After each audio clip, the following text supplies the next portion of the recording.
All right, let's get right into it. Today, we're unpacking the absolute tactical masterclass that was the 2026 World Cup quarterfinal clash between France and Morocco up in Boston. We all saw the raw emotion, right? But today, we're going beyond that. We're going to break down exactly how this modern classic was actually won and lost out there on the pitch. Walking into that packed stadium, there was really only one massive question hanging in the air. Could the Atlas Lions actually pull off the ultimate revenge? Obviously, we all remember that painful semifinal heartbreak they suffered in Qatar 4 years ago.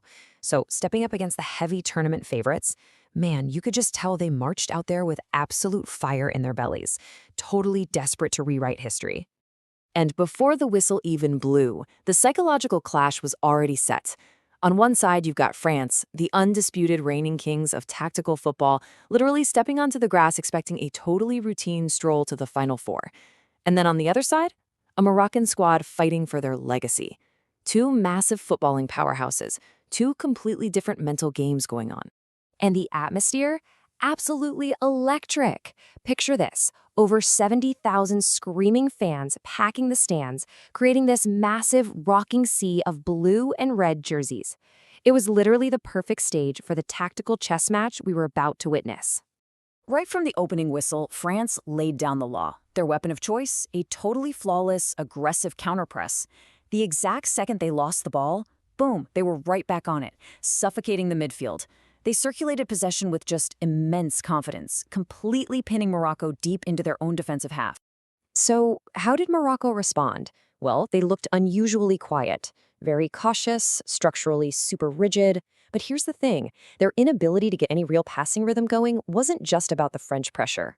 It was massively compounded by a devastating pre-match blow. They were missing their main offensive spark, playmaker Ismail Sibiri, thanks to a really painful hamstring injury he picked up in training. Without Sibiri pulling the strings, Morocco had to rely heavily on a compact low block, essentially just sitting deep to choke off all the space. But, well, it only took 5 minutes for France to slice that shape wide open. A really clever, incisive pass, and Kylian Mbappe bursting free down the inside left channel at just breathtaking speed. Honestly, if it weren't for Moroccan goalkeeper Yassine Bono making a spectacular diving reflex save, it would have been 1-0 right there. After that early scare, the tactical chess match quickly dissolved into an incredibly gritty midfield war. I mean, it was fiercely contested across literally every blade of grass. The battle became so intensely physical that the referee, Facundo, actually had to hand out a series of really stern early warnings just to keep a lid on all the rough tackles and heated aerial duels. And you knew that physical tension was going to boil over eventually, right? Well, in the 25th minute, it did. Ashraf Hakimi takes a really heavy, uncharacteristic touch, which instantly sparks a lightning-fast French counter. Mbappe goes slaloming into the box. Nassar Mazraoui lunges in with a super clumsy challenge, completely upends him, and yep, the ref points straight to the spot. Pure chaos. Now here is where the psychology of the game totally takes over.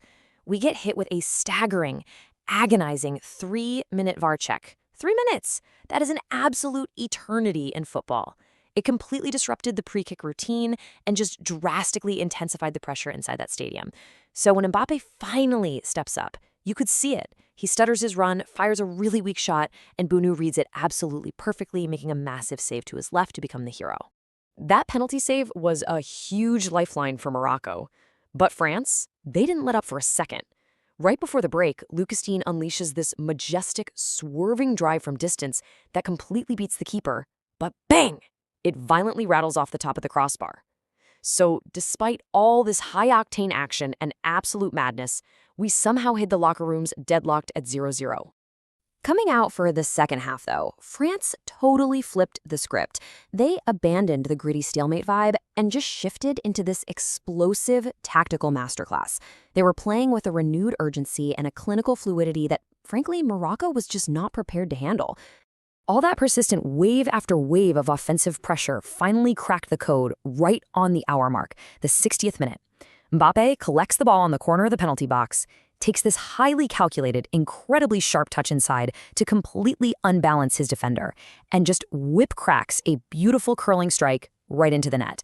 1-0 France, and the traveling supporters absolutely lose their minds. Facing that sudden deficit, Morocco desperately tries to fight back. They immediately throw on a quick double substitution, trying to inject some fresh legs and creative energy into the midfield. But they ran straight into a brick wall. They just could not break through this stubbornly organized French defensive block, which was being brilliantly anchored by center back William Saliba.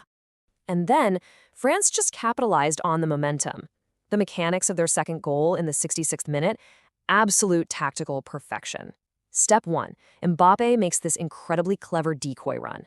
Step 2, that run drags the Moroccan center backs completely out of position. Step 3, the ball falls right to Ousmane Dembélé, who is just standing there completely unmarked, and he calmly threads a powerful, clinical low shot directly into the bottom corner.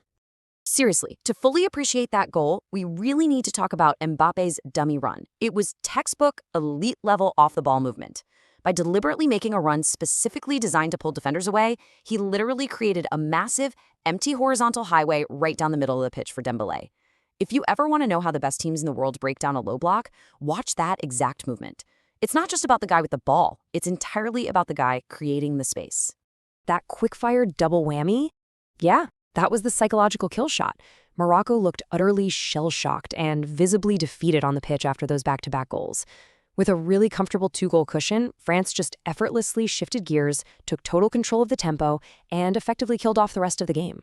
By the time the clock ticked past the 77th minute, the French coaching staff decided to play it smart with a no-risk, precautionary sub. Mbappé walks off, smiling warmly, and actually gives this legendary Pelé-style double wave to all four corners of the roaring stadium as Jean-Philippe Mateta takes his place. Really just a totally fitting farewell for the guy who completely unlocked the match. So, that brings us to the final whistle in Massachusetts.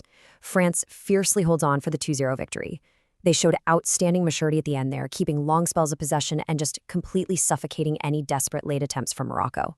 It was a comprehensive win, but man, it brought a really emotional and heartbreaking close to the Atlas Lions' incredibly brave tournament journey and all that immense structural grit they showed. As France officially marches into the semifinals, keeping their dreams of global glory very much alive, they leave all of us with one massive question. After witnessing this kind of clinical counterpressing, their unbreakable defending, and just masterful off-the-ball movement, can anyone actually stop this powerhouse? Think about that as the tournament rolls on. Thanks so much for joining me for this explainer, and I'll catch you in the next breakdown.